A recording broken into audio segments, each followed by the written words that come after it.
حجر اسود کی دلچسپ تاریخ۔ بسم اللہ الرحمن الرحیم۔ السلام علیکم رحمۃ اللہ وبرکاتہ۔ یقیناً تمام تعریفیں اللہ کے لیے ہیں، ہم اسی کی تعریف بیان کرتے ہیں، اسی سے مدد کے طلبگار ہیں۔ میں گواہی دیتا ہوں کہ اللہ کے سوا کوئی بھی معبود برحق نہیں۔ خانہ کعبہ کے مشرقی گوشے کی دیوار میں تقریباً 4 فٹ کی بلندی پر ایک قدیم اور مقدس ترین آسمانی پتھر نصب ہے، جنت کے یاقوتوں میں سے ایک ہے۔ یہی پتھر حجر اسود کہلاتا ہے۔ حجر اسود عربی زبان کے 2 الفاظ کا مجموعہ ہے۔ حجر عربی میں پتھر کو کہتے ہیں اور اسود سیاہ اور کالے رنگ کے لیے بولا جاتا ہے۔ ناظرین، حجر اسود وہ پتھر ہے جو کعبے کی مشرقی دیوار میں نصب ہے۔ اس وقت بڑے اور مختلف شکلوں کے کئی چھوٹے ٹکڑوں پر مشتمل ہے۔ یہ ٹکڑے اندازاً 2.5 فٹ قطر کے دائرے میں جڑے ہوئے ہیں، جن کے گرد چاندی کا گول چکر بنا ہوا ہے۔ جو مسلمان حج یا عمرہ کرنے جاتے ہیں ان کے لازم ہے کہ طواف کرتے ہوئے ہر بار حجر اسود کو بوسہ دیں۔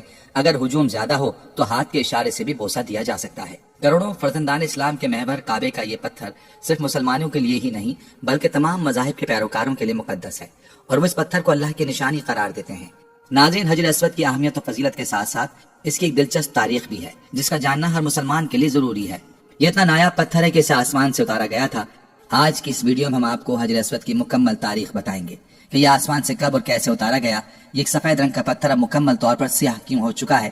یہ 22 سال تک خانہ کعبہ سے جدا کیوں رہا؟ وہ کون بدبخت تھا جس نے حجر اسود کو چوری کیا؟ حجر اسود 8 حصوں میں کیسے تقسیم ہوا؟ حجر اسود کو واپس کون چھڑا کر لایا؟ اصل حجر اسود کی کیا پہچان ہے؟ حجر اسود کی تنصیب کا فریضہ کس خوش نصیب ہستی نے انجام دیا؟ اس سب کے ساتھ ساتھ ہم آپ کو احادیث مبارکہ کی روشنی میں حجر اسود کی فضیلت بھی بتائیں گے۔ ان سب باتوں کے بارے میں جاننے کے لیے آپ سے گزارش ہے کہ ویڈیو کو آخر تک لازمی دیکھیں، اور اگر آپ ہمارے چینل پر نئے ہیں تو ہمارے چینل کو سبسکرائب کر لیں۔ ناظرین، خانہ کعبہ جو کہ پوری دنیا میں سب مسلمانوں کا قبلہ ہے اور دنیا کی پہلی مسجد الحرام کے وسط میں واقع ہے۔ مسجد الحرام کی خصوصیت یہ ہے کہ اللہ تعالیٰ نے اسے امن کا گہوارہ بنایا ہے، اور اس میں ایک نماز پڑھنے کا ثواب 1 لاکھ نماز پڑھنے کے برابر ہے۔ اللہ تعالیٰ نے خانہ کعبہ کی جگہ کو باقی زمین سے 1000 سال پہلے پیدا فرمایا۔ یہ خطہ پانی پر ایک جھاگ کی شکل میں تیر رہا تھا، پس اللہ تعالیٰ نے اس خطے کے نیچے زمین بچھا دی۔ حضرت آدم علیہ السلام جب اللہ کے حکم سے زمین پر اترے تو آپ علیہ السلام پر وحشت طاری ہو گئی، اور آپ علیہ السلام نے اللہ تعالیٰ سے دعا کی۔ اللہ تعالیٰ نے بیت المعمور کو زمین پر نازل کیا جو جنت میں یاقوت کا بنا ہوا تھا، اور اس میں سب زبرجد کے 2 دروازے تھے، ایک دروازہ مشرقی طرف اور ایک دروازہ مغرب کی طرف لگا ہوا تھا۔ اللہ تعالیٰ نے اسے اسی جگہ رکھ دیا جہاں آج خانہ کعبہ موجود ہے۔ اللہ تعالیٰ نے حضرت آدم علیہ السلام کو حکم دیا کہ اسی طرح طواف کیا کر جس طرح میرے عرش کے گرد فرشتوں کو طواف کرتے دیکھا ہے، اور اس کے پاس اسی طرح نماز پڑھ جس طرح میرے عرش کے پاس نماز ادا کیا کرتا تھا۔ جب حضرت آدم علیہ السلام ارض ہند سے مکہ مکرمہ کی طرف پیدل روانہ ہوئے تو اللہ تعالیٰ نے ایک فرشتے کو مقرر کر دیا تاکہ حضرت آدم علیہ السلام کی بیت اللہ کی طرف رہنمائی کرے۔ حضرت آدم علیہ السلام نے مناسک حج ادا کیے۔ جب حج سے فارغ ہوئے تو فرشتوں سے ملاقات کی۔ فرشتوں نے کہا، اے آدم، اللہ تعالیٰ آپ کو حج کا بہترین بدلہ عطا فرمائے، ہم نے اس گھر یعنی بیت اللہ کا آپ سے 2000 سال پہلے طواف کیا تھا۔ حضرت آدم علیہ السلام نے عرض ہند سے مکہ مکرمہ کی طرف پیدل چل کر 40 مرتبہ حج فرمایا۔ بیت المعمور طوفان نوح تک زمین پر ہی رہا۔ اس کے بعد اللہ تعالیٰ نے اسے آسمان پر اٹھا لیا اور جبریل علیہ السلام کو حکم دیا کہ وہ حجر اسود طوفان نوح سے محفوظ رہے۔ چنانچہ خانہ کعبہ بیت اللہ کی جگہ حضرت ابراہیم علیہ السلام کے زمانے تک خالی رہی۔ طوفان نوح کے وقت جب خانہ کعبہ کی عمارت آسمان پر اٹھائی گئی اور یہ جگہ ایک اونچے ٹیلے کی مانند رہ گئی، پھر اسی بنیاد پر حضرت ابراہیم علیہ السلام نے خانہ کعبہ کو تعمیر فرمایا جب اللہ تعالیٰ نے ان کو حکم دیا کہ خانہ کعبہ کی تعمیر کرو۔ حضرت ابراہیم علیہ السلام نے اللہ تعالیٰ سے سوال کیا کہ وہ اس جگہ کو واضح کر دے جہاں بیت اللہ کی تعمیر کی جائے۔ اس وقت تک حضرت اسماعیل علیہ السلام بھی پیدا ہو چکے تھے۔ حضرت علی رضی اللہ عنہ اور حضرت حسن رضی اللہ عنہ سے مروی ہے کہ حضرت عباس رضی اللہ عنہ نے فرمایا کہ اللہ تعالیٰ نے ایک بادل کے ٹکڑے کو خانہ کعبہ کی جگہ کے تعین کے لیے بھیجا۔ جب وہ بادل کا ٹکڑا چلا تو حضرت ابراہیم علیہ السلام اس کے سائے میں چلتے رہے، یہاں تک کہ مکہ مکرمہ آیا تو بادل کا ٹکڑا بیت اللہ کی جگہ ٹھہر گیا۔ یہاں حضرت ابراہیم علیہ السلام کو آواز دی گئی کہ بادل کے ٹکڑے کے سائے کے نیچے خانہ کعبہ یعنی بیت اللہ کی تعمیر کرو، نہ اس میں کمی کرو اور نہ زیادتی کرو۔ خانہ کعبہ کی جگہ کا تعین اور ظاہر ہونے کے بعد حضرت ابراہیم علیہ السلام نے خانہ کعبہ کی تعمیر شروع کی۔ حضرت اسماعیل علیہ السلام پتھر لا کر دیتے تھے۔ خانہ کعبہ کی تعمیر 5 پہاڑوں طور سینا، جبل زیتون، جبل لبنان جو ملک شام میں ہے، جبل جودی جو جزیرے کا پہاڑ ہے، جبل ہیرا جو مکہ میں واقع ہے کے پتھروں سے کی گئی، اور باقی پہاڑوں کے پتھروں سے بیت اللہ کی دیواریں بلند کی گئیں۔ جب حضرت ابراہیم علیہ السلام نے حجر اسود کی جگہ تک بیت اللہ کی تعمیر مکمل کر لی تو اپنے بیٹے اسماعیل علیہ السلام سے فرمایا، میرے پاس ایک بہترین اور خوبصورت پتھر لاؤ جو لوگوں کے لیے بطور علامت برقرار رہے۔ حضرت اسماعیل علیہ السلام ایک پتھر لائے۔ حضرت ابراہیم علیہ السلام نے فرمایا، اس سے بھی اچھا پتھر لاؤ۔ چنانچہ اسماعیل علیہ السلام پتھر کی تلاش میں نکلے تو جبل ابو قیس سے آواز آئی، اے اسماعیل، تیرے لیے میں نے ایک امانت رکھی ہے، بس تو اس کو لے لے۔ حضرت اسماعیل علیہ السلام حجر اسود کو لائے اور اسے اس کی جگہ پر رکھ دیا۔ ناظرین، حجر اسود جنت کی یاقوتوں میں سے ایک ہے۔ جسے سیدنا آدم علیہ السلام اپنے ساتھ جنت سے لائے تھے اور تعمیر بیت اللہ کے وقت ایک گوشے میں نصب فرمایا تھا۔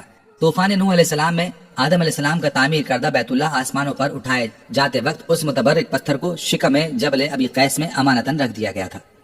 پھر تعمیر ابراہیمی کے وقت جبریل علیہ السلام نے اللہ تعالیٰ کے حکم سے سیدنا ابراہیم خلیل اللہ کی خدمت عالیہ میں پیش کر دیا تھا۔ اس طرح اسے پھر اسی جگہ کی زینت بنا دیا گیا جہاں پہلے رونق افروز تھا۔ اس کے فضائل اور اوصاف میں حضور نبی کرم صلی اللہ علیہ وآلہ وسلم کے بہت سے ارشادات حدیث اور تاریخ کتابوں کی زینت بنے ہوئے ہیں، لیکن جنت کا یہ انمول موتی عالی مرتبت مقدس و متبرک یاقوت گردش ایام کی ستم زانیوں سے محفوظ نہ رہ سکا۔ متعدد بار اسے فساق و فجار ظالموں کے ہاتھوں تختہ مشق بننا پڑا، بارہا حوادث کا شکار ہوا اور اس کے نازنین بدن پر کتنی مرتبہ ہی زخم آئے۔ طوفان نوح علیہ السلام میں آدم علیہ السلام کا تعمیر کردہ بیت اللہ آسمانوں پر اٹھائے جاتے وقت اس متبرک پتھر کو شکم جبل ابی قیس میں امانت میں رکھ دیا گیا تھا۔ تاریخ میں کم از کم 6 واقعات ایسے ملتے ہیں جب حجر اسود کو چوری کیا گیا جس کو توڑنے کی کوشش کی گئی۔ ہو سکتا ہے کہ اس کے حوادث کی تعداد اس سے بھی زیادہ ہو۔ اسلامی روایات کے مطابق جب حضرت ابراہیم علیہ السلام اور ان کے بیٹے حضرت اسماعیل علیہ السلام خانہ کعبہ کی تعمیر کر رہے تھے تو جبریل علیہ السلام نے یہ پتھر جنت سے لا کر دیا، جسے حضرت ابراہیم علیہ السلام نے اپنے ہاتھوں سے دیوار کعبہ میں نصب کیا۔ حضرت ابراہیم علیہ السلام کے بعد سب سے پہلے قبیلہ بنی جرہم کے متعلق ملتا ہے کہ ان لوگوں نے حجر اسود کے ساتھ چھیڑ چھاڑ کی تھی۔ تاریخ میں جب بنو بکر بن عبد مناہ نے قبیلہ جرہم کو مکہ سے نکلنے پر مجبور کیا تو انہوں نے مکہ سے بے دخل ہوتے ہوئے کعبہ میں رکھے ہوئے 2 سونے کے بنے ہرنوں کے ساتھ حجر اسود کو کعبے کی دیوار سے نکال کر زمزم کے کنویں میں دفن کر دیا اور مجبوراً یمن کی جانب کوچ کر گئے۔ اللہ تعالیٰ کی حکمت دیکھی کہ یہ پتھر زیادہ عرصے زمزم کے کنویں میں نہیں رہا۔ جس وقت بنو جرہم کے لوگ حجر اسود کو زمزم کے کنویں میں چھپا رہے تھے، ایک عورت نے انہیں ایسا کرتے دیکھ لیا تھا۔ اس عورت کی نشاندہی پر حجر اسود کو زمزم کے کنویں سے بازیاب کرا کے نصب کر دیا گیا۔ اس کے بعد سن 696 عیسوی میں جب حضرت عبداللہ بن زبیر رضی اللہ تعالی عنہ خانہ کعبہ میں پناہ گزین ہوئے تو حجاج بن یوسف کی فوج نے کعبے پر منجنیقوں سے پتھر برسائے اور پھر آگ لگا دی، جس سے حجر اسود کے 3 ٹکڑے ہو گئے۔ عباسی خلیفہ الراضی باللہ کے عہد میں ایک کرامتی سردار ابو طاہر حجر اسود کو اٹھا کر لے گیا اور کافی عرصے بعد اسے واپس کیا۔ ابو طاہر نامی شخص کی قیادت میں کرامتین نے 317 ہجری میں مکہ مکرمہ کا محاصرہ کر لیا اور مسجد الحرام جیسے مقدس مقام پر تقریباً 700 انسانوں کو قتل کیا اور زمزم کے کنویں کو اور مسجد الحرام کے احاطے کو انسانی لاشوں اور خون سے بھر دیا۔ اس کے بعد اس نے مکہ مکرمہ کے لوگوں کی قیمتی اشیاء اور کعبہ مشرفہ میں رکھے جواہرات کو غصب کر لیا۔ اس نے کعبے کی غلاف کو چیر پھاڑ کر کے اپنے پیروکاروں میں تقسیم کر دیا۔ کعبہ مشرفہ کے دروازے اور اس کے سنہری پرنالے کو کھا ڈالا اور پھر بات صرف یہیں ختم نہیں ہوئی بلکہ 7 ذی الحجہ 317 ہجری کو ابو طاہر نے حجر اسود کو کعبہ مشرفہ کی دیوار سے الگ کر دیا اور اس کی جگہ کو خالی چھوڑ دیا اور اس کو موجودہ دور میں جو علاقہ بحرین کہلاتا وہاں منتقل کر دیا۔ یہ حجر اسود کا ایک نہایت تکلیف دہ دور تھا۔ تقریباً 22 سال حجر اسود کعبہ شریف کی دیوار سے جدا رہا۔ اس دور میں کعبہ مشرفہ کا طواف کرنے والے صرف اس کی خالی جگہ کو چومتے یا اس کا استلام کرتے تھے۔ اس واقعے کی تفصیل سلطنت عثمانیہ کے تاریخ دان قطب الدین نے بیان کی ہے، جس کا خلاصہ یہاں پیش کیا جاتا ہے کہ کرامتی ایک فرقہ تھا جس کے عقائد مرکزی اسلام کے دائرے سے بہت ہٹے ہوئے تھے۔ اس فرقے سے تعلق رکھنے والے ایک جنگی سردار ابو طاہر الجنابی نے بحرین کے شہر حجر میں موجود نام قطیف میں ایک عمارت بنوائی اور اس کا نام دار الحجرہ رکھا۔ اس کا مقصد یہ تھا کہ لوگ مکہ جا کر خانہ کعبہ کا حج ترک کر دیں اور اس کے بجائے اس کے دار الحجرہ میں آیا کریں۔ اس مقصد کے لیے اس نے 930 میں اپنی فوج کے ساتھ مکہ کا رخ کیا اور حج کے پہلے روز اپنے مسلح سپاہیوں سمیت گھوڑے پر سوار ہو کر حرم میں داخل ہو گیا اور سپاہیوں کو حکم دے کہ طواف کرتے ہوئے حاجیوں کو تلوار سے موت کے گھاٹ اتارتے جائیں۔ اس کی فوج نے حاجیوں کی لاشوں سے آب زمزم کا کنواں پاڑ دیا۔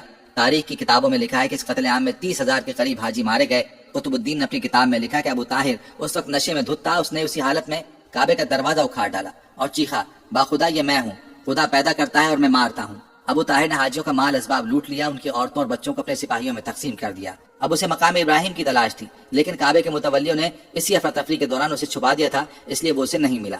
مشہور مفسر اور مورخ ابن کثیر کی مشہور تاریخ کی جلد 11 میں اس کے بعد کے واقعے کا ذکر کرتے ہیں۔ پھر اس نے حجر اسود کو اکھاڑنے کا حکم دیا۔ اس وقت ایک شخص نے آ کر اپنے ہاتھ کی ایک بھاری چیز سے اس پر ضرب لگائی اور کہا، کہاں ہے وہ تیرا ابابیل اور کہاں ہے وہ تیرا حجارہ من سجیل۔ ابو طاہر حجر اسود کو اونٹ پر لدوا کر اپنے شہر کی طرف چل پڑا۔ ابن کثیر لکھتے ہیں جب کرامتی اس حجر اسود کو لے کر اپنے شہر کی طرف روانہ ہوا تو اس وقت امیر مکہ اور اس کے اہل بیت سب اس کے پیچھے پیچھے روانہ ہوئے اور اس سے درخواست کی، سفارشیں پہنچائی کہ وہ حجر اسود واپس کر دے تاکہ اپنی جگہ پر اسے رکھ دیا جائے اور اس کے عوض اپنی ساری جائیدادیں دینے کی پیشکش کی، مگر اس نے ایک نہ سنی اور سب کو ہلاک کر ڈالا۔ طاہر حجر اسود کو اپنے ساتھ بحرین لے گیا اور اسے اپنی تعمیر کردہ عمارت میں رکھوا دیا۔ حجر اسود 22 سال تک اس کے تحویل میں رہا، تاہم ابو طاہر کی امید کہ اب لوگ اس کے شہر آ کر حج کیا کریں گے پوری نہیں ہوئی۔ لوگ اب بھی خانہ کعبہ جاتے رہے، حجر اسود کی خالی جگہ کو چومتے رہے۔ پھر اللہ سبحانہ تعالیٰ کی مشیت دیکھیے کہ 22 سال بعد 10 ذوالحجہ 339 ہجری کو قرامتین قبیلے میں سے ہی ایک آدمی نے حجر اسود کو آزاد کرایا اور واپس حجر اسود کے اصل مقام پر پیوست کروا دیا۔ کہا جاتا ہے کہ جب ابو طاہر چیچک کا شکار ہو کر 38 برس کی عمر میں مر گیا تو اس کا جانشین سنبر ابن الحسن قرامتی 20 مئی 951 کو حجر اسود لے کر مکہ مکرمہ آیا۔ اس موقع پر مکہ کے حکمران جعفر محمد ابن عبدالعزیز بھی موجود تھے، جنہوں نے دیکھا کہ حجر اسود کو چاندی کی تاروں سے باندھا ہوا ہے، کیونکہ اس دوران اس میں 5 دراڑیں پڑ گئی تھیں۔ حسن ابن المرزوق نامی معمار نے یہ پتھر اپنی جگہ پر نصب کیا۔ سنبر نے اس موقع پر کہا، ہم اسے خدا کی طاقت سے لے گئے تھے اور اسی کی مرضی سے واپس کر رہے ہیں، وہ اسے اپنے حکم سے لے گیا تھا اور اپنے حکم سے ہی واپس کر دیا۔ دوسری کتابوں میں آتا ہے کہ اس وقت کے عباسی خلیفہ المقتدر نے کرامتیوں کو حجر اسود واپس کرنے کے لیے 50,000 درہم کی پیشکش کی تھی، مگر انہوں نے اسے مسترد کر دیا۔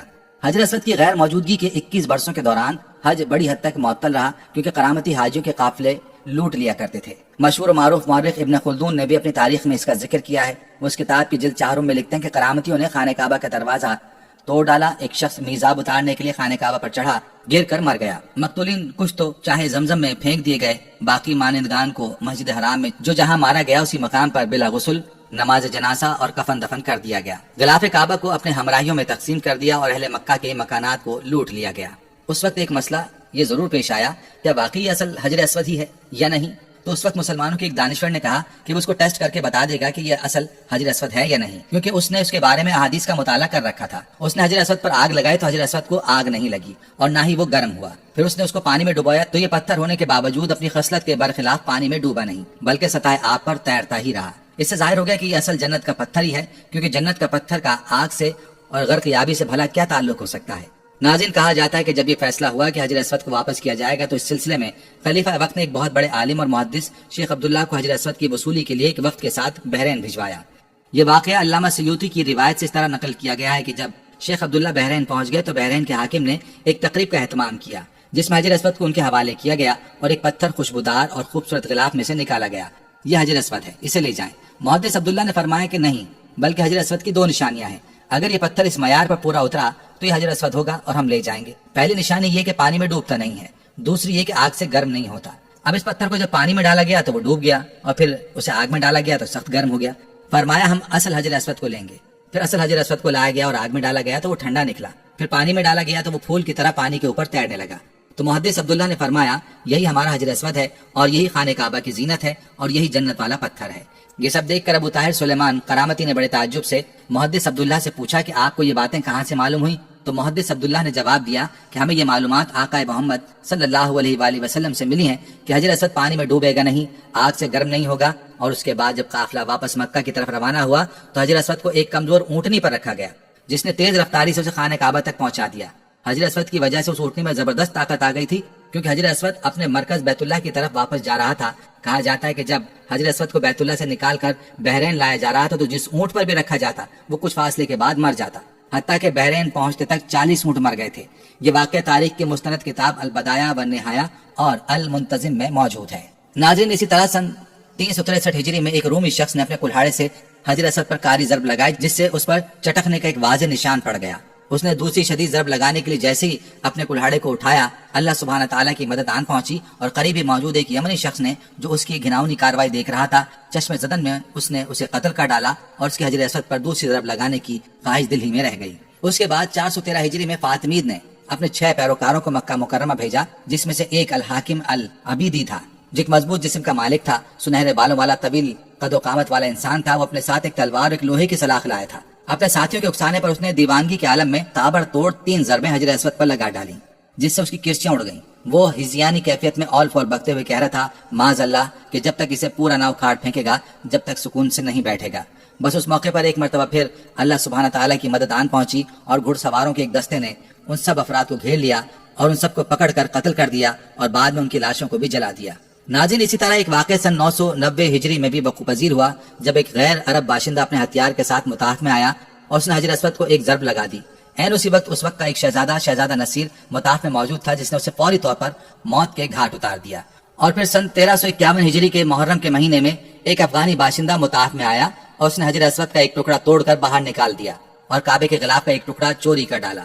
اس نے کعبے کی سیڑھیوں کو بھی نقصان پہنچایا۔